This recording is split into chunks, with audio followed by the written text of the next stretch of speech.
ইনকিলাব মঞ্চের আহ্বায়ক শরীফ ওসমান হাদির মৃত্যু সংবাদ ছড়িয়ে পড়তেই বাংলাদেশ জুড়ে তীব্র বিক্ষোভে উত্তাল পরিস্থিতি তৈরি হয়। ঢাকাসহ বিভিন্ন এলাকায় গভীর রাত পর্যন্ত রাস্তায় নামে উত্তেজিত জনতা। সেই অস্থিরতার মধ্যেই দেশের বিভিন্ন প্রান্তে গণমাধ্যমের ওপর হামলার খবর সামনে আসে। সাংবাদিকদের কণ্ঠরোধের অভিযোগে চরম উদ্বেগ ছড়ায়। এই ঘটনার প্রতিবাদে গঙ্গাপাড়ের এপারেও উঠল প্রতিবাদের আওয়াজ। উত্তর ২৪ পরগনার অশোকনগর প্রেস ক্লাবের উদ্যোগে সন্ধ্যায় মোমবাতি প্রজ্বলন করে সাংবাদিকদের ওপর আক্রমণের বিরুদ্ধে তীব্র প্রতিবাদ জানান।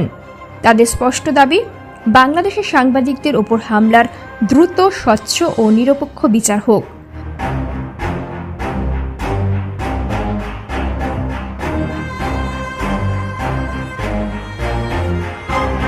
বক্তব্যে বলা হয়, সাংবাদিক নিগ্রহ মানেই গণতন্ত্রের চতুর্থ স্তম্ভে আঘাত।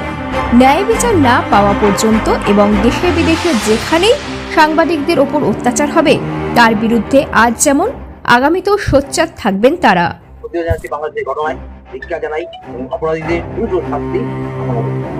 সাংবাদিকতা পেশা ভয়ঙ্কর এক সংকটের মুখে পড়েছে গোটা পৃথিবীতে।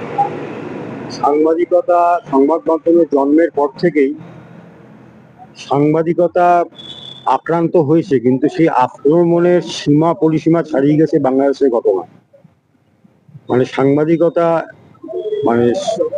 সত্যি প্রকৃত অর্থে গোটা পৃথিবীতেই, আমাদের দেশেও যেমন বিভিন্নভাবে সংবাদ মাধ্যম সাংবাদিকতা আক্রান্ত হয়, সেটার তো একটা রূপ আমরা জানি। যুদ্ধক্ষেত্রে যেভাবে হয়, যেটা আমি এই ধরুন আপনার প্যালেস্টাইনের যে ঘটনা, সেখানে আমি নাম করছি না, একটি বৈদ্যুতিন চ্যানেল যারা অনেক বেশি খবর আনে, তাদের সাংবাদিক যেভাবে মারা গেছে, সেটা দুটো বিশ্বযুদ্ধে অত সাংবাদিক মারা যায়নি।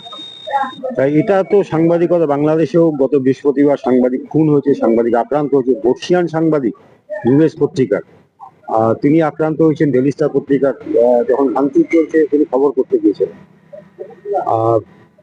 কিন্তু আমার ৩০-৩৫ বছর সাংবাদিক জীবনের অভিজ্ঞতায় আমি কখনো সংবাদ মাধ্যম দপ্তরে হামলা, অগ্নিসংযোগ করা এরকম কঠিন জায়গা দেখিনি।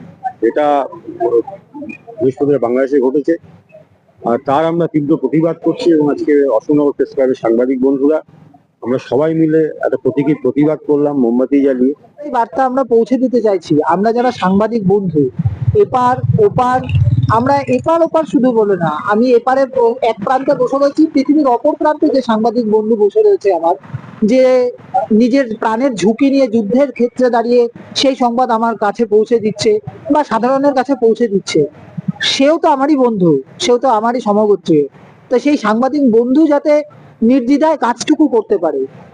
আমিও যখন আমার এখানে যখন বিভিন্ন রকম ঝামেলা, বিভিন্ন রকম রাজনৈতিক সংঘাতের মধ্যে দাঁড়িয়ে কাজ করি, সেখানে আমিও যাতে নির্বিঘ্নে নির্দ্বিধায় কাজটুকু করতে পারি, সেই স্বাধীনতাটুকু দাবিতেই আমরা আজকে এই ধিক্কার সভা।